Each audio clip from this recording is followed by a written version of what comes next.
Welcome to the March Investor Advisory Review.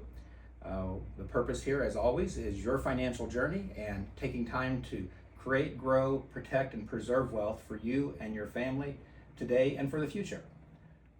All right, there we go.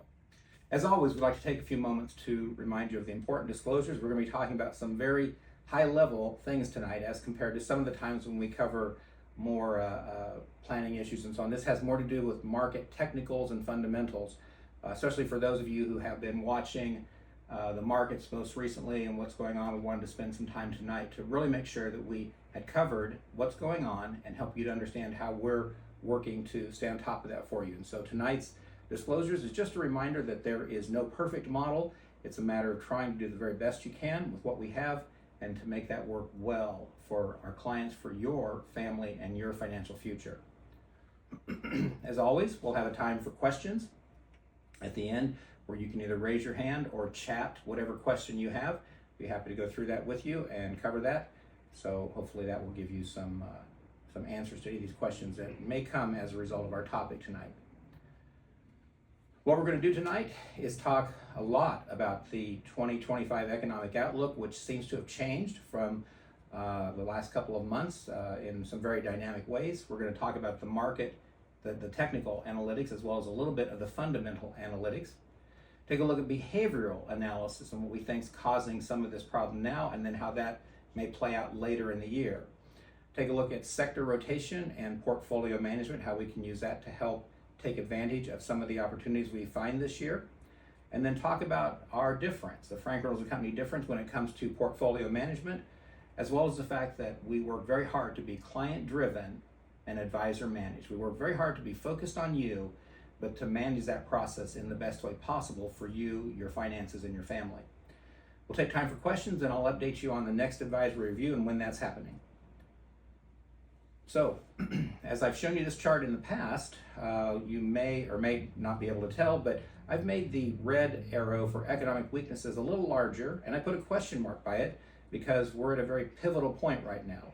And I'll explain more about that as we look at some of the technical analytics on the S&P 500 and how that's impacting wealth management and more specifically your portfolio.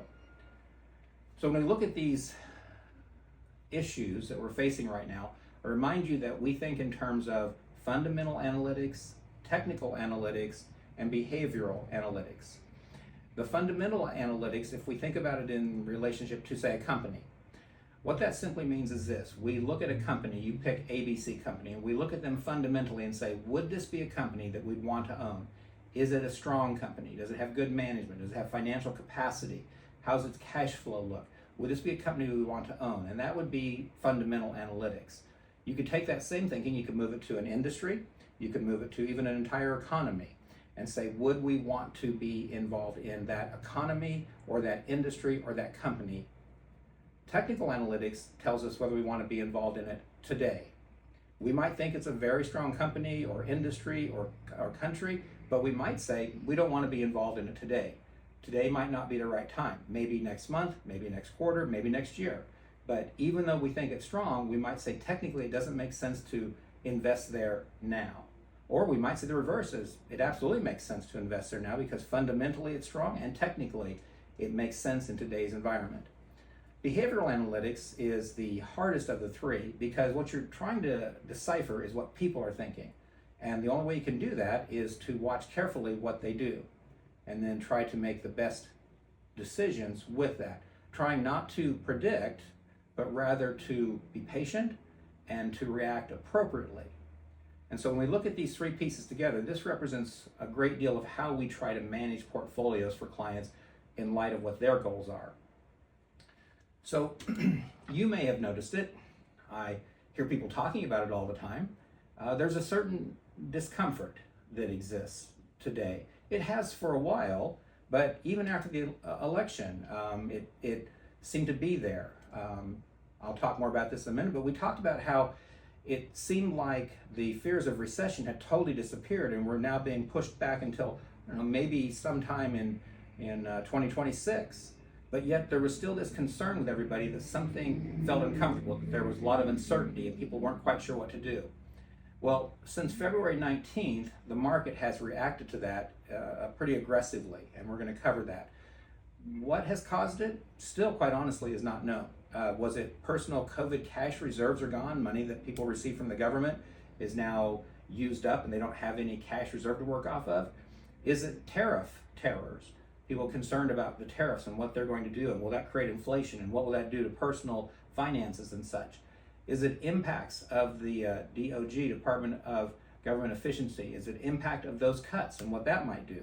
Is that part of what this is about? Or maybe it's unemployment or underemployment fears and what that might mean.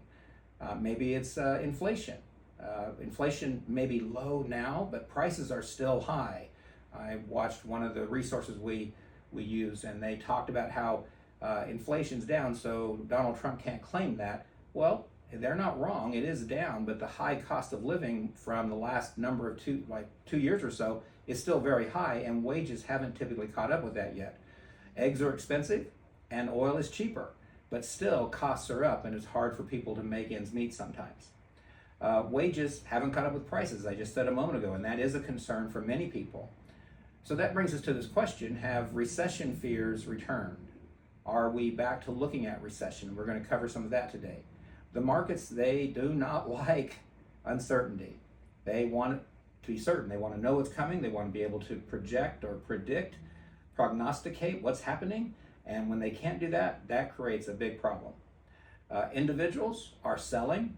We've seen panic sales the last, certainly yesterday and a bit today. And we've got some institutions are beginning to buy, but they're buying very selectively and in small quantities in some issues.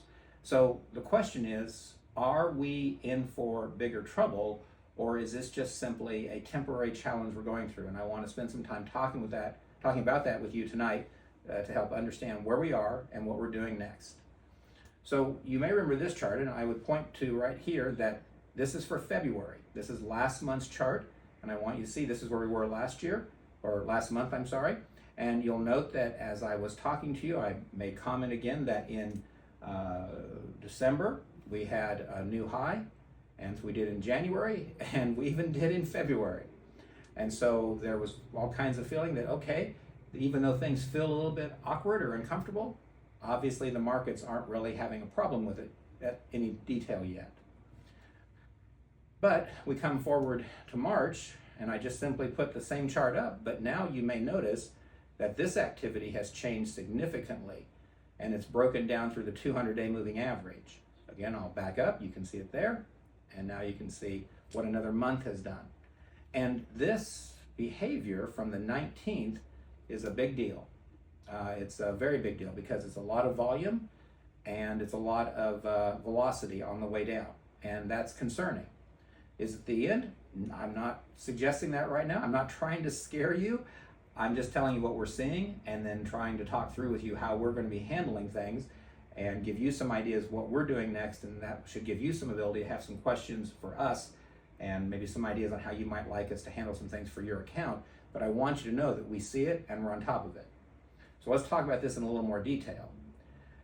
When we take a look at that breakdown, what we see here is, first of all, this red line here is the 200-day moving average. And the 200-day moving average is critical.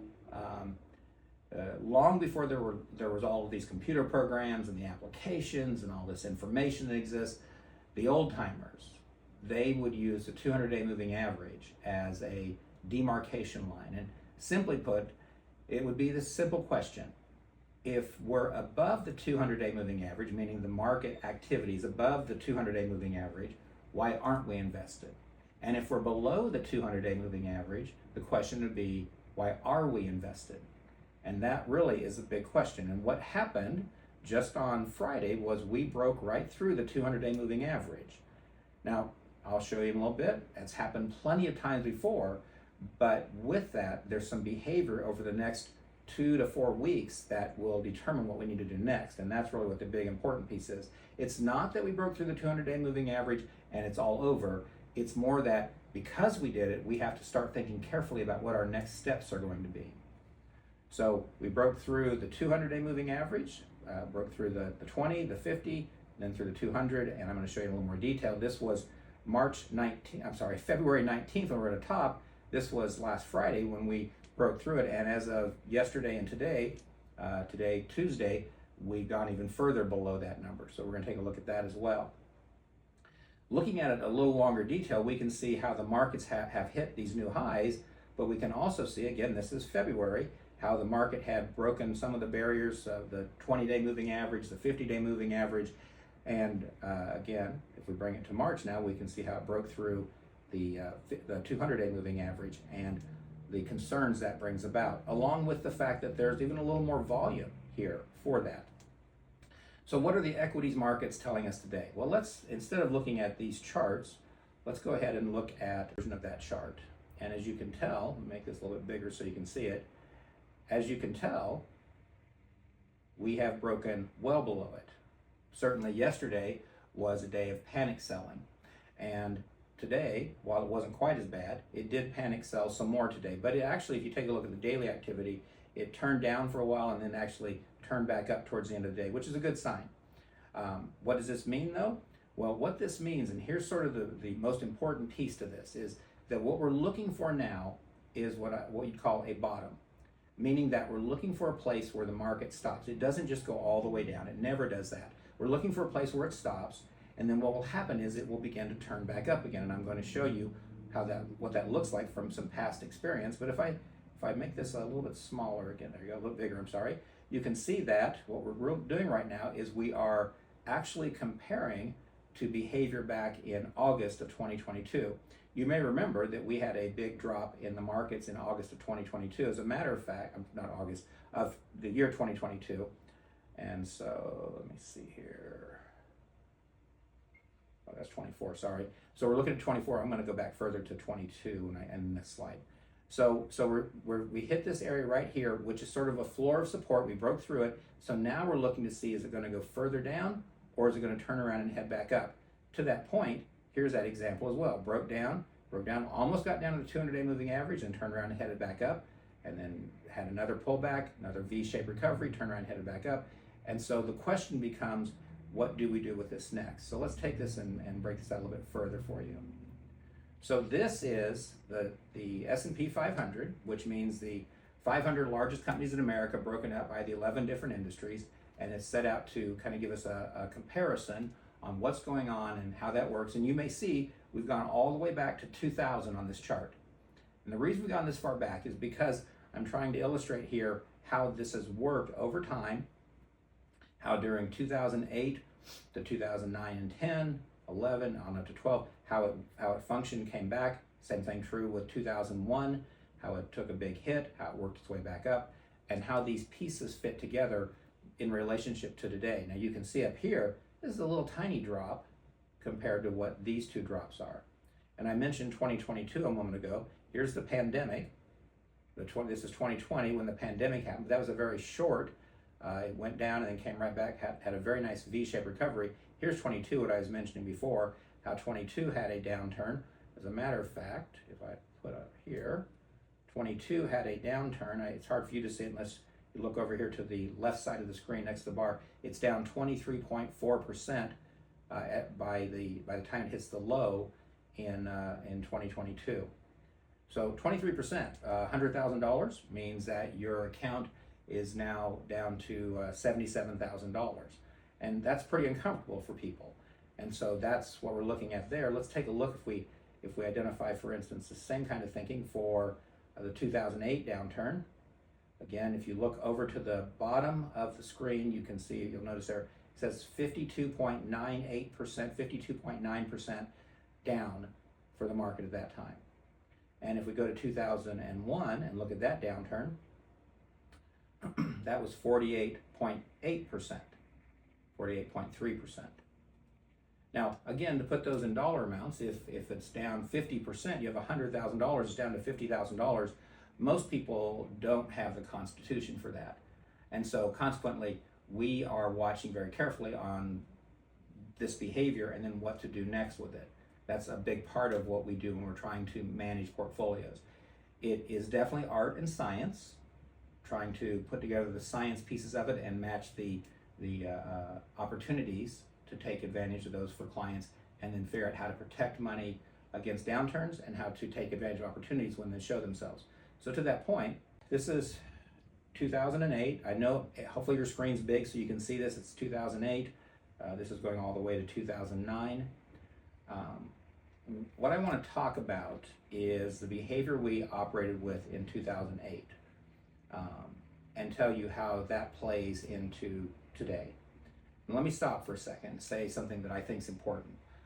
In my industry, it seems to me, meaning financial, wealth management, etc., it seems like there's a lot of conversation on either fear or greed. I try very hard not to let either one of those become the focal point of what we're talking about. So my goal here is not to cause anybody to become afraid or uncomfortable this evening or as they watch this anytime in the future. But my goal is also not to say we should be greedy either. It's to try to figure out a professional balance on how to manage money wisely, understanding that there are all kinds of impacts that could be affecting the decisions you and I are making. So what I want to share with you is how we handled 2008. 2008 was a pretty difficult time. Let me just show you from the beginning here. So we go to the peak of that and we pull it down to the bottom of the market, which is right over here if you take a look at it. What that is the market was down about 57 to 58% during that time frame. And that time period is from 2007, roughly October, November, to about February of 2009. Now, from this piece here, and we had seen the market go up, up, up. It'd been a nice return after the 2001 market decline, the bull market or the bear market that happened there. But when we saw it happen, and there was a lot of information out there trying to figure out how good or bad it was, the behavior was, and you'll notice right here, it broke right in through the 200-day moving average and fell below it. This is that red line again. You'll notice that earlier in the year it had done it before, but it came right back up again, and this time it did it a second time. And so when this happened, this is from October to November, a 1 month period of time, there was a lot of seeking of information. What do we do? What's going on? What's happening in the markets? And there was as many new ideas about what's going on as there was opinions. And so you're trying to figure out through all this information what makes the most sense. We had the market quickly, though, turned around, broke above the 200-day moving average as well as the 50 and the 20-day moving average, broke up here. And I know I'm using lots of terms, it just went up and broke above the highest mark and then turned around and went down again. Now, this is a terrible term. I don't know why it's used, but it is what it's called. This, in investment terms, is called a dead cat bounce. You don't always know it's that until you look backwards, but it's basically the market goes down and then all of a sudden, bang, it heads back up again. And then it turns south and it goes down again. Now, I will tell you, I wish, knowing what I know now, that we had caught right there and said, we're going to get out. That would have been the best thing to do. But again, hindsight's always 20/20. We didn't know the market was going to go down like it was. And we did not have all that information in November that we had by the time we got to this next moment here, which I'm going to explain in a minute. And so we stayed, we were relatively conservative, but we still had some aggressive growth clients. And so we decided to go ahead and ride this out and waited for the next bounce, which happened here, and they hit the top in May of 2008. So we're going from October of 2007 to May of 2008. And so that's an eternity when you're watching the market do this. And it was still fresh in people's mind, including mine, of what had happened in 2001 and 2002. And so there was a lot going on there. But by the time we got to 2008, we knew enough information about the bond markets, the mortgage debacle, all the things that were happening, that when it came up, somewhere in this time here, myself, our team, we decided that if it didn't break through the 200-day moving average and head north, we were going to go ahead and pull back and get more conservative, which it went up and then went down. And at that point, we started selling things to get more into either defensive positions or cash positions. Now, a 10% drop is what's called a correction. And so it made sense to do that, so we did. But what also is important to understand is we did not experience a lot of this. Matter of fact, we experienced very little of this. We weren't totally in cash or totally in defensive positions because nobody still knew what was going on for sure, but we were able to avoid a lot of this. So what that meant was from where we got out to this place here, that was a, it says a 52% drop, 51% drop, and we were able to avoid that. At least a big part of it, I would say. Now, I'm not telling you this to paint a picture that, you know, we were brilliant or figured things out. This is just what wealth management's about, is trying to figure out what is the best move to do. It could have gone the other way. It could have broken up and went up there, and then we would have had to scramble to get back in again. There was all kinds of information we were trying to put together to help clients feel comfortable about where they were in the markets, to try to make the best of this. And the fact was, they still had income needs, they still had growth needs, they still had goals they were working on. And so working through this process was challenging. But here's what the driving force for me was through all of this, was simply this.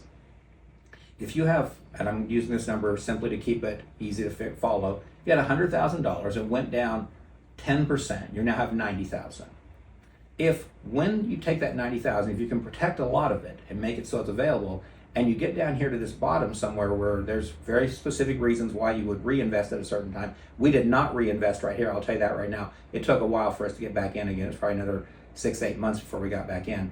But if you are, instead of just following this all the way down with 50,000, you're following it with 80 or 90 or 75,000, it's much easier to take this and make money with it. It's much easier to climb out of a deep hole with more money than it is with less money. Another way to think about this is this. If you have $1 million portfolio and the market drops 50%, and the following year it goes up 50%, what does that mean? Well, let's do the math. $1 million portfolio goes down 50% is $500,000. If the following year goes up 50%, that's $750,000, because the 50% up was only based on the $50,000, not on the $1 million. So it takes 100% to get back up to the top again. And so minimizing loss is an incredibly important piece of managing wealth wisely when you're doing it in the capacity that we do it for families and their family wealth. So do I wish we could have done better in 2008? I do. Do I feel like we did a bad job? No, I feel like we did a great job. But there are things we learned from 2008 that have brought us forward to other times, which is where I'm coming to now. If we go back, let me see here, is this the one? No, I want to say that for later. So if we come back to here, we expect there to be another bounce up.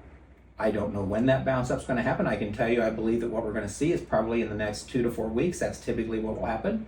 And when that bounce comes up, it's either going to run into the 200-day moving average and turn back down again, or it's going to run into this 20-day moving average or the 50-day moving average and turn back down again. If it does, then we're ready to go ahead and become more defensive, and I'll talk more about what that means in a second as well. But that's the plan.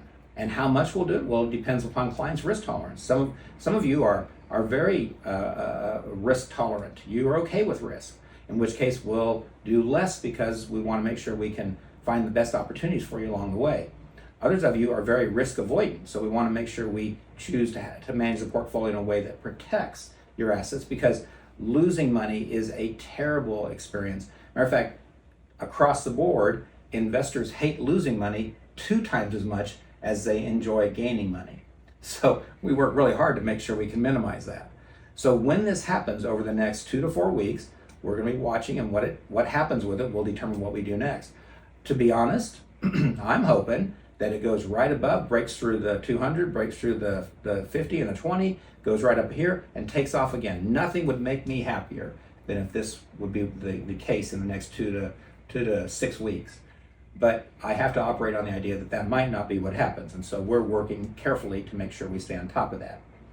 So hopefully all these fancy terms, and I apologize for that, but hopefully all these terms give you at least some understanding of what we're seeing and give you some context for the decisions that we're making. And maybe even to the point where it'll give you some thoughts to call us or email us and say, hey, what about this? Or can we do this? Or how would you do this for your particular portfolio? Because this is what this is about, is managing money for you and your family's benefit. So now let me go back to where I was before.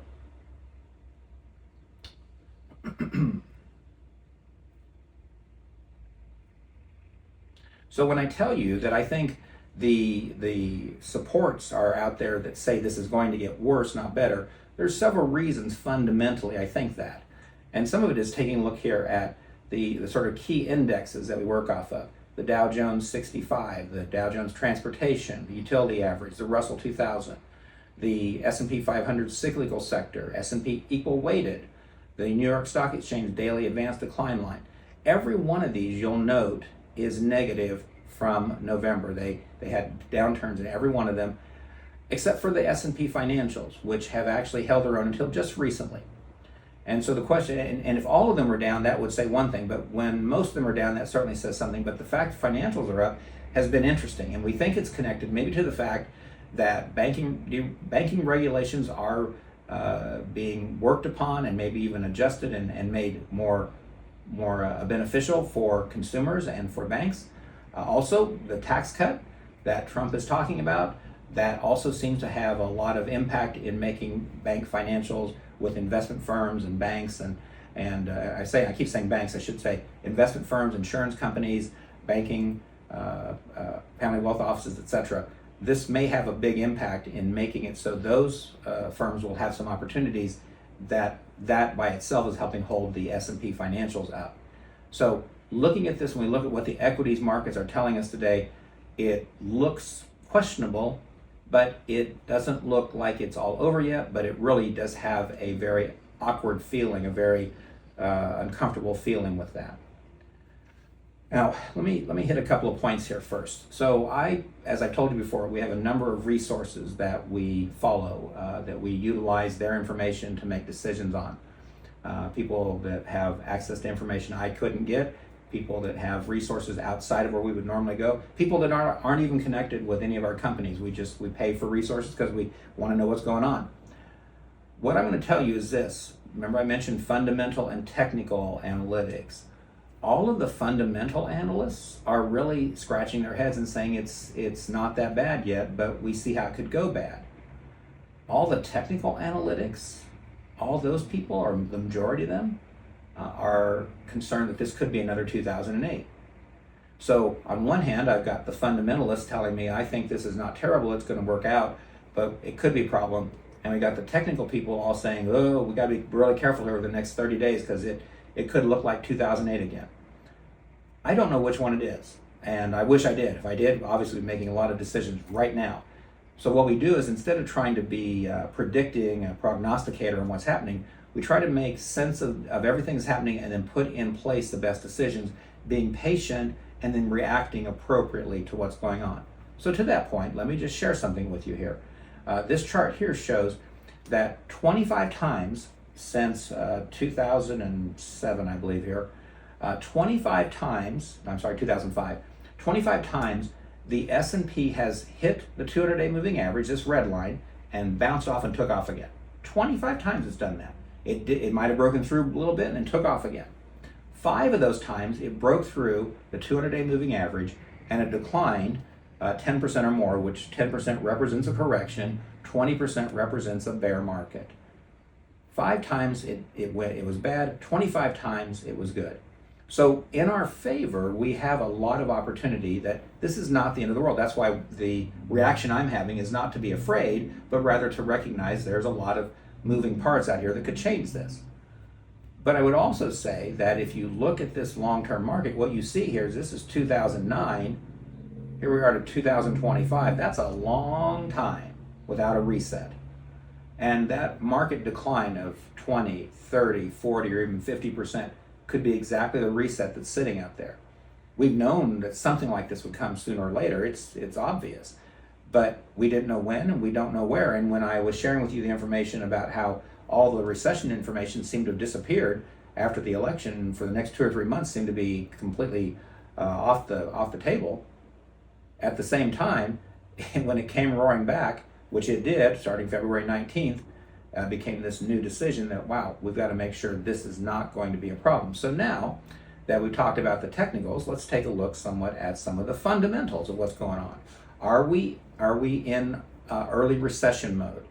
And so when we look at early recession mode, and I'm going to show you some more pieces to that, some of the things we look at, there's many things, but probably the top 4 would be consumer expectations, industrial production, interest rates, and what the banks and savings accounts and CDs and so on are paying, and then yield curve, whether it is inverted or not, meaning that the 10-year treasury is paying less than the 2-year notes. And so we're going to take a look at some of these pieces now and see how they fit. So the first thing we're looking at is the University of Michigan consumer sentiment. And this is how consumers feel. This is how you and I feel. And so I'm going to break this down to 1 year here so we can just see this. So here's how it's going. So up here, this is back April of last year, consumers were feeling really good about everything. And then it kind of went down for a bit, and then it started to move back up. So September was moving up, October was moving up, November was moving up, December is moving up, and then it turned down. And what happened was the consumers started to just feel uncomfortable with things. Maybe it was the tariff talks, maybe it was the COVID reserves going out, maybe it was just in general the fact that eggs were still expensive and nothing had changed yet. And so it went from 74 down to 71. I think now it's down to 67. I'll pull that up in a second for you. And that's pretty rapid. That's pretty rapid. Now, is it the end of the world? No, because what we're looking for is 60 to 70 is a relatively decent number. It's a little bit soft. We wish it was a little bit better. Certainly when it's up in the 70s to 80s, that's much happier. Everybody feels much better. But it wasn't the end of the world. And so quite honestly, as we were making decisions over the last few months, it still felt like there's definitely opportunity, and it's not the end of the world by any means. And I don't think it's the end of the world now. I'm just trying to figure out what we do next to make sure that everybody has what they need and they're protected in that process. So consumer sentiment is a little bit off right now, but it's not terrible yet. How about industrial production? How are companies doing? Are they doing okay? So again, you can see the chart here looking back. These gray lines represent when recessions happened. So last recession we've actually identified or qualified would be from the pandemic. Some people would say there was a recession in 2022, but it was never identified, so it's not on this chart. But if we look at 1 year numbers for corporate production, industrial production, we can see it's been moving up quite nicely. We are not really seeing a problem with it at this point, but it's still functioning quite nicely. If we take a look at the federal funds rate, interest rates, take a look here, you can see the history of it. So this is back in the 1980s when interest rates were very high. This is obviously, the last decade when interest rates were kind of low. They came up and then went back down again with COVID. If we take a look at this last year, what we see is they're at about 5.33, and then the Fed did some rate drops, and now they're at about 4.33. So again, interest rates are low. With interest rates being low, that's helpful because it makes it so there's more liquidity out there, more access to money. So that's a good thing. And the yield curve. The yield curve has been a very consistent predictor of recessions. Matter of fact, if I go back here to the max again, I went too fast. You can see that when that yield curve went up, you always seem to have a problem with a recession. But I will point out that it went up here, no recession, came down, it looked good, went up, no recession, and here we are now. So now let's take a look at the 1 year number. And in the 1 year number, for most of the year until about August of last year, it was looking good. It went up. Okay, it's not the end of the world. Not every time, as I showed you a moment ago, does the inverted yield curve mean that a recession is around the corner. It turned around, went back down again, came back down. Here we are in November and December, it got lower, good. Went back up all of a sudden in January, turned around, headed back down again. Again, it's moving in the right direction, then all of a sudden it took off again. Again, the yield curve being inverted simply means that you can get a better interest rate on a short-term treasury than you can a long-term treasury. And when that happens, it's always been sort of an issue that the interest rates are moving so fast that it's a problem for long-term versus short-term money. With that in mind, again, not terrible, but still a little bit of a problem. But again, not the end of the world for us right now. So let's go back now.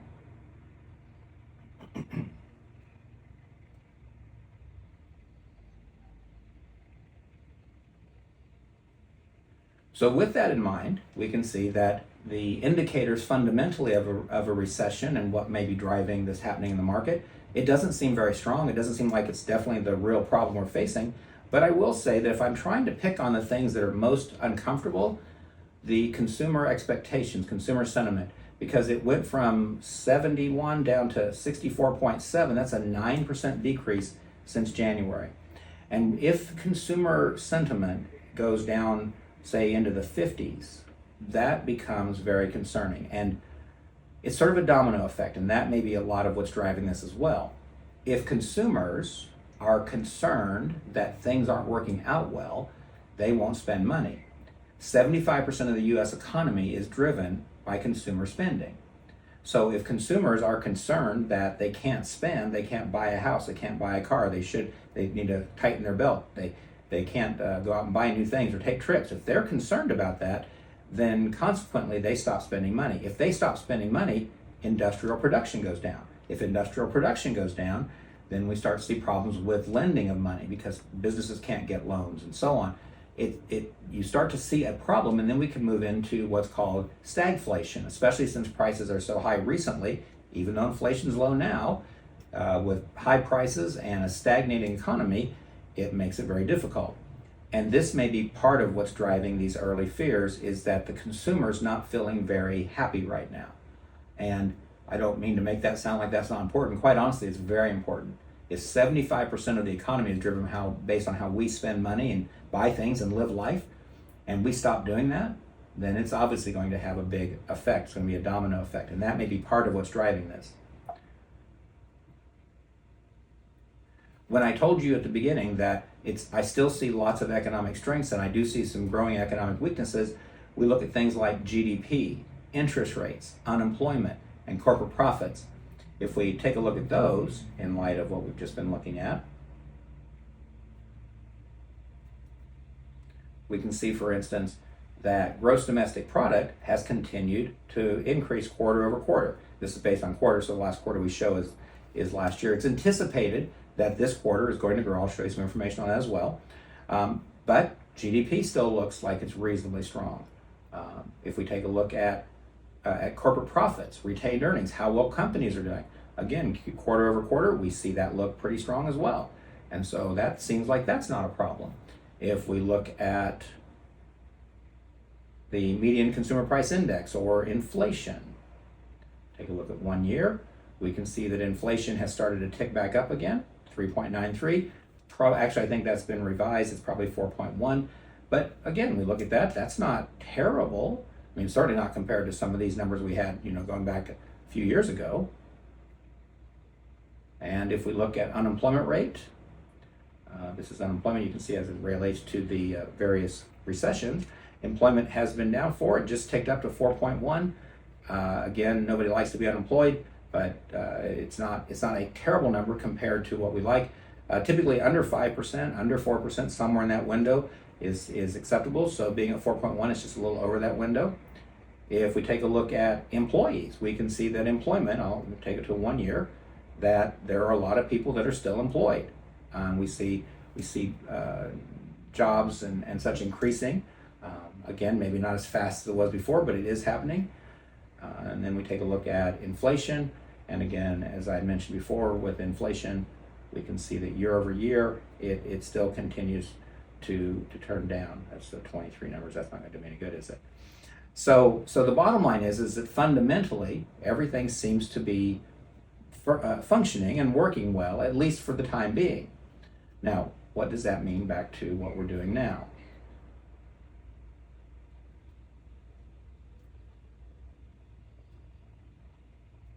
So if we take a look at that in light of where we were before, how does this fit with gross domestic product, which I showed you a moment ago?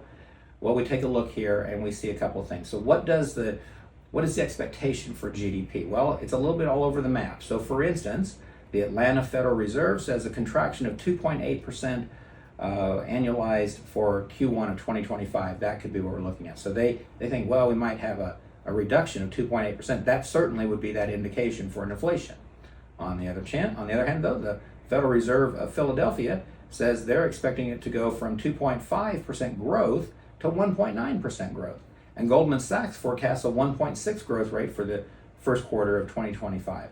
Again, maybe all of these pieces are, maybe this is all over the map because you've got tariff terror, trade tensions, you've got high cost of living and wages not caught up with it yet, and all that might impact consumers and business growth. Maybe that's part of what this is about. If we take a look at the growth of earnings for companies, Year over year, this is an estimate, sort of a general consensus estimate, year over year earnings growth rate of approximately 7.3% for the first quarter of 2025. That marks a decrease from the 11.6 they were looking at before. Or we can find another one where this one comes from the Financial Times. 62% of S&P 500 companies have issued subdued or reduced profit forecasts for the first quarter, reflecting a cautious outlook amid some of the economic challenges. If we take a look at another article from them, 8 out of 11 sectors are expected to report year-over-year earnings growth, by the healthcare and information technology sectors being sort of the leads in that. Or we take a look here, estimated growth rate for the S&P 500, Q1 2025, estimated is 4.3%, down from the 5.1 growth that they were anticipating. So there are a lot of resources out there that say, hey, you know what? It's not the end of the world, and it may not be that bad. So now back to my discussion about fundamental and technical analytics. What does that mean exactly? Well, so we've talked about sector rotation, and I think that may be a big part of what we're looking at here. I've shown you this chart before, how the economy is out here doing its work, but the stock market's trying to be ahead of it the whole time. And when we are getting towards the end of a cycle and an early recession, the groups that do the best are real estate, financials, utilities, healthcare, and consumer staples. And with that, we're looking at some pieces that we're going to cover here. Consumer expectations we talked about, industrial production, which we talked about, interest rates, yield curve. All of these items right here sort of indicate that we could be headed towards that, but we've been here before, and we thought it was going to happen before, and it hasn't, but that doesn't mean this won't be the time. So what I pulled up for you next, I'm going to pull up the live version of this chart. Let me get that here. Let's see here. There? Yeah, there we are. I know, and I apologize. I wish I could make these things giant so you could see them, but what I'm going to tell you is this. This flat line here is the S&P 500. That is, everything below it is performing worse than it, and everything above it is performing better than the S&P 500. And this is for the last 31 days. And so what you see is just what I said a moment ago. So I don't know if you'll be able to see this, but this is consumer staples, the things we have to buy and live on. This is utilities, the things we need to live. This is healthcare, also one of those areas I just pointed out a moment ago. Let's see what else we got here.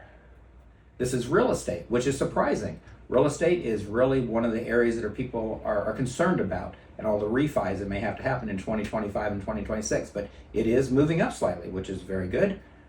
This is utilities, something else we need. And then this is energy, which again, I'm not sure how well energy is going to do with drill baby drill, but it certainly is showing that it's doing better at this point. So there's several things here to work off of that we're looking at, and this is what we call sector rotation, which simply means this: instead of just going for the S&P 500, which is what you can do when the market's going up, you have to start getting more selective, and you have to start picking out industries that are more likely to do well during these down times. And so this may be what we're dealing with more than anything, is just a sector rotation. For so long, the Magnificent Seven, Google and Alpha and Netflix and Tesla, and they've done so well that people have gotten sort of lazy about it. But maybe this is now indication that we have to do something different to make it so that clients can make money, and this is a more defensive behavior. Not just going to cash, which is a good solution sometimes as well, but actually maybe doing some things that are more defensive in a downtime in the market. Now let's go back over here.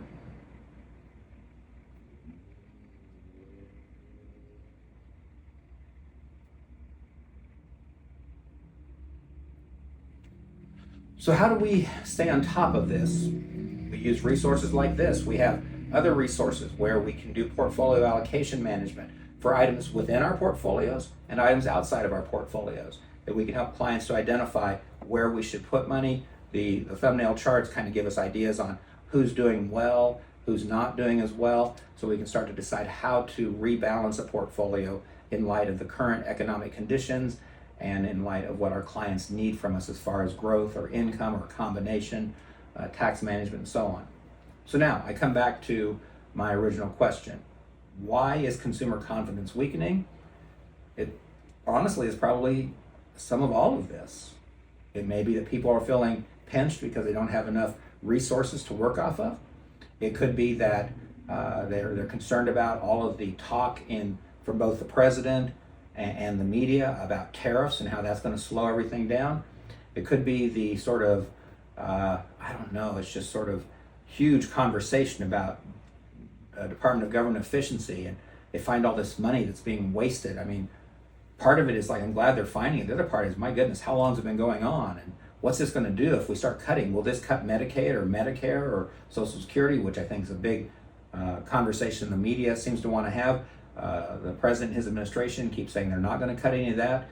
So I think there's all kinds of pieces. And it's funny, I talk to a lot of people, and everybody I talk to seems to know somebody who has been impacted by a job loss in DC as a result of the DOGE cuts. And so underemployment or unemployment, I think, probably is concern for people. High prices, even if inflation's not so bad now, high prices are really bothersome and challenging, and we're waiting for wages to catch up to that. So these recession fears are coming back as a result of this, and so I think the question becomes, what do we do next? And let me sort of summarize what I just said to you in the course of trying to give you an understanding of where we're headed. So right now, I'm anticipating that over the next 2 to 4 weeks, we're going to find out what kind of a bounce we get. Do we get a bounce that takes it up here somewhere? If we're looking at that right now. And to that point, I guess I didn't say this before. Let me just show you this as well. So this downturn, oh, I can't see it because it's over here. All right, here we go. This downturn is about 9%. It's a 9% downturn. It hasn't quite hit correction territory yet. So but it's close. That's almost a 10% down. This downturn has caused that concern, and so I think it's going to bounce back up. Whether it's going to bounce up, 2 or 3% to the 200-day moving average, or it's going to bounce up 5% to the 20-day moving average, or maybe 7% to the 50-day moving average. When it bounces, and then depending on what it does, once it hits that point, that's going to be the deciding factor for what we do next.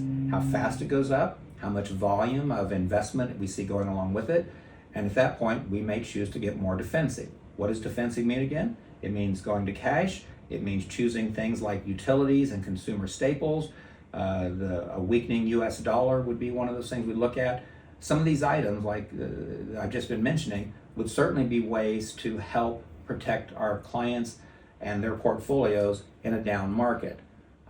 So doing that will be one of those areas where we'll be taking action in the next few weeks or month or so to protect your portfolio, protect your family wealth, and make it grow for you.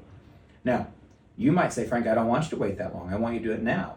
If you do, give me a call and we'll talk about it, because you're the boss, I'm the employee. We're going to do what you want. But my recommendation is that we don't be predictive or proactive at this time. We be patient and we react as information comes into us to help us make really good, solid decisions. Not to operate in fear and not to operate in greed. If it turns out that we do have that 50% drop in the portfolio, or 30% or 40%, our goal is to make sure that we have protected as much of your money as possible, so that when that time comes, that it's time to invest back in again, we have as much capital to work with as possible. Is this perfect? Are we going to call it right? We're doing our best. I assure you that, as I've said many times before, if anybody could do it right, perfect, every time, it's going to be a company like a Fidelity or a Vanguard or a State Street. But they can't do it. If they did, they'd have one fund, and that's what they would do everything with. We're all trying to pull together the best resources, and I just want you to know we're working our very best to make sure we stay on top of this for you. So I'm going to kind of put it back to this. My concern is that some of you are going to be anxious as a result of this conversation, and I don't want you to be.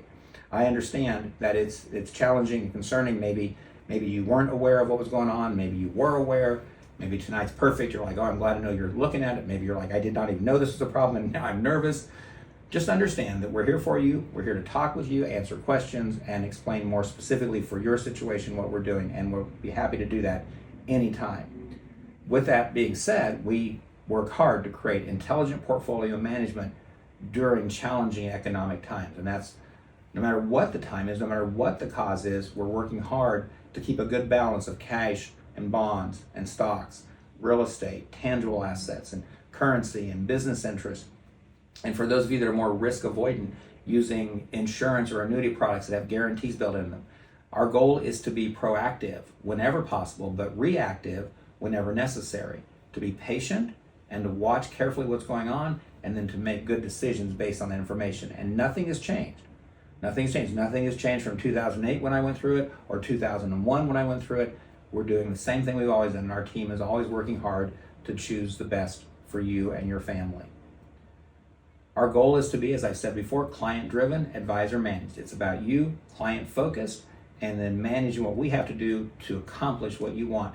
One of my friends who may even be on here right now would say that they sweat the small stuff so you don't have to, and that's what we try to do as well.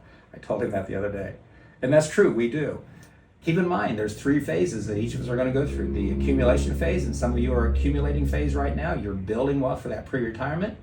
And then you're approaching retirement, or what we call redirection at some point. Some of you are on the decumulation side. You're post-retirement, and you're retired now, and you're trying to figure out what to do next, and we're trying to help you manage resources wisely. And then one day, you won't be on this webinar anymore, but you're gonna pass away, and you're gonna transfer assets to your family. We want to make sure that everything you want to accomplish is there, because our goal is always to get your desired return on life. Make sure that as you look backwards, you're like, we accomplished what we wanted to, we are having a good time, we're doing the best we can, and we're loving what's happening. So that's the financial journey that we're always trying to help you to be on, and to be on successfully. As a result of that, or as a piece to that, is the IXL financial dashboard is here for you, for that information, to show you your income and your outgo, what you own and what you owe, and how those two are fitting together to accomplish your plans. And this side of the dashboard is what our clients see. We have another side that's far more complex, and it's less user-friendly, but it's how we use it to accomplish the tools to tell you that you're on track or off track, or what we need to do differently to keep you where you want to be. We call that the IXL Wealth Management System. That system is combined with the financial dashboard, your portfolio dashboard, which represents the money we manage and performance issues on it, your risk rewards application, using nitrogen to help us define how much risk you can handle and how to put together a portfolio that matches that, and then your financial life plan, which is about identifying the feelings and desires that go with the facts and figures of your family's finances. And these 4 pieces, plus a few more, are how we help clients stay connected to what they're doing, and then be able to accomplish what they need and want to accomplish. So now it's time for questions. Let's see here if we got any questions. It's just right here. Oh, there's a Q&A. Kind of thought there would be one. Aw, yes, you are welcome, Kevin. And you are definitely, yeah. That guy that I said that, he owns a company in California that does blinds called CWI. It's an amazing company. And yes, he's the one who definitely is. He sweats the small stuff for his customers so they don't have to. And I work hard to be as good at what we do here as Kevin is at what he does there. So absolutely. All right. So if there aren't any other questions, let's see. Oh, there are. There's something else going on here. Let's see about this. Oh, good. Okay. So one of you said you're not alarmed yet. Good. I don't want you to be alarmed. I want you to feel comfortable, because we're doing our best to stay on top of that for you. I knew what you meant. No worries. It's hard to type all this that quick. So, all right. So again, if you do have questions as a result of this, please don't feel bad to call and ask and say, hey, what about this? Have you thought about that? Is this important? What would we do with that? Because again, your situation is unique to you, and we want to make sure that we build this based on your needs. And so please don't feel concerned at all to call and ask any questions. There's no, as they say, there's no dumb questions.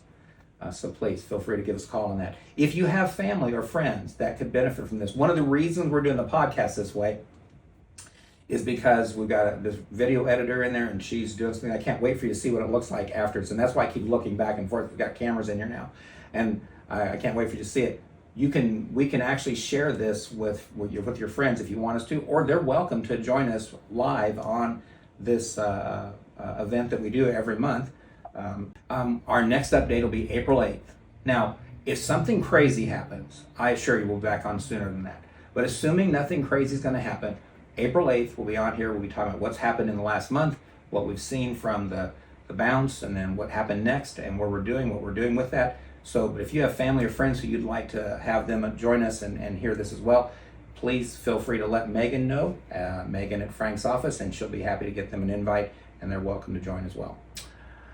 All right, so that's kind of what I had tonight. Wow, 6:30. I wasn't sure I'd get all this done in an hour, to be honest with you. So hopefully our covering of the economic outlook for the year, our market tactical analysis has been helpful and not confusing too much. Behavioral analytics and portfolio management, how the sector rotation and portfolio management is going to work will hopefully help you as well. Some of the differences of what we try to bring to clients through portfolio management and being client-driven, advisor-managed, and then taking time for your questions. So look forward to answering any questions, talking with you between now and then if you have time and have a need.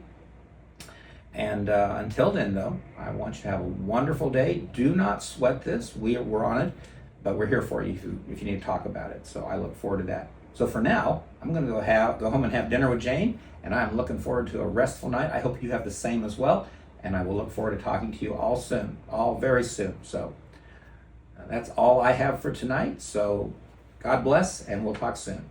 Bye-bye.